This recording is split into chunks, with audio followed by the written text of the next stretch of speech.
బ్రహ్మానందం అని పెట్టారు. పెట్టినందుకు తర్వాతి కాలంలో నేను కోట్ల మందిని దశాబ్దాల పాటు బ్రహ్మానందంలో ముంచెత్తడం, సార్థక నామధేయుడు అవడం చూస్తుంటే ఆ మహా తల్లిదండ్రుల దార్శనికతకు హ్యాట్స్ ఆఫ్ చెప్పకుండా ఇదంతా నడిపించిన ఆ సర్వేశ్వరుడి పాదపద్మములకు నమస్కరించకుండా ఉండగలనా?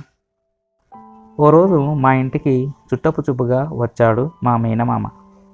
ఆయన జ్యోతిష్య శాస్త్రంలో ఘనాపాటి. మొహం చూసి జాతకం చెప్పగలడని ప్రసిద్ధి. చలాకీగా తిరుగుతున్న నన్ను అలా కొంతసేపు పరిశీలించాడు.